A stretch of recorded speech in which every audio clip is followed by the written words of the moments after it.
पति को कैसे प्राप्त कर पाऊंगी। तो भगवान शिव ने आशीर्वाद आपको दिया था कि द्वापर में भगवान कन्हैया के पुत्र बन करके स्वयं कामदेव प्रद्युम्न के रूप में आएंगे और शंबरासुर के सूतिका गृह से चुराने के बाद आपको प्राप्त हो जाएंगे। अब तो बता करके नारद जी वहां से प्रस्थान किए। अब हाथ जोड़ करके रति जी प्रद्युम्न महाराज से कहती हैं कि भगवान नारायण सुतः, कि आप तो नारायण के सुत हैं, भगवान के पुत्र हैं। भगवान नारायण सुतः संबरेड़ा हितो गृहात्, आपको शंबरासुर सूतिका गृह से चुरा ले गया था। और अहम ते धिकृता पत्नी, हम आपकी पत्नी हैं। और रति ही, मेरा नाम रति है। कामो भवान प्रभु, और आप कामदेव हैं, भगवान के पुत्र के रूप में पधारे हैं। प्रद्युम्न जी मुस्कुराने लगे, लेकिन देवी मैं इतना छोटा हूँ, आप तो बड़ी हैं, मैं आपका पति कैसे बन सकता हूँ।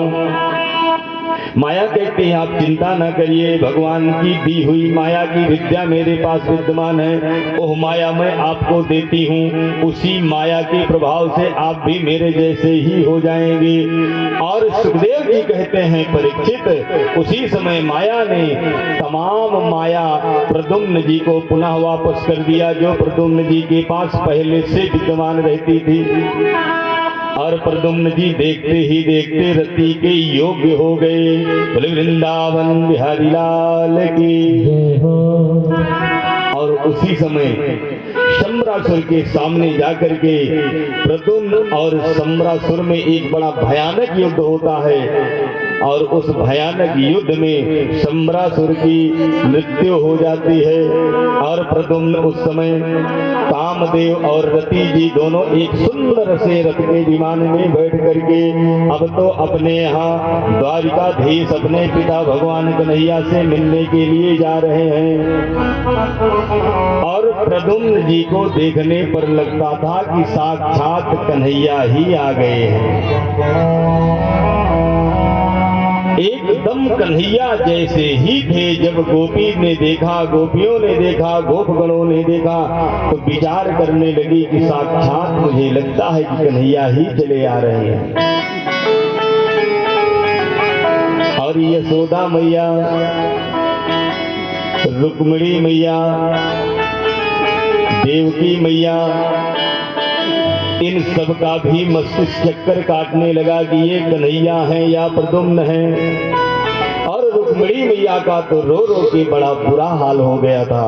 और जैसे अपने पुत्र को देखती है, पहचानने में एक क्षण भी नहीं लगता। और प्रद्युम्न को दौड़ करके अपने हृदय से लगाती हैं। संपूर्ण कथा होती है। इसके बाद श्री सुखदेव जी महाराज कहते हैं परीक्षित, मैं भगवान के दूसरे विवाह का वर्णन करता हूँ, ध्यान से आप सुनिए। कहो ना प्रभु, भगवान की लीला का वर्णन तो जितना सुनने को मिले उतने आनंद आता है। कहो ना दूसरा विवाह भगवान का कैसे हुआ। और कहा दूसरा विवाह कोई साधारण विवाह नहीं, भगवान कन्हैया भालू की बिटिया से विवाह किए। और भालू की बिटिया का विवाह हुआ कैसे। परीक्षित कहते हैं प्रभु मैं सुनना चाहता हूँ। अब तो सुखदेव जी महाराज कहते हैं ध्यान से सुनिए कि सत्राजितः स्वतनयाम कृष्णाय कृतकिल्बिलः समन्तकेन मणिना स्वयं मुखम दन्तवान्।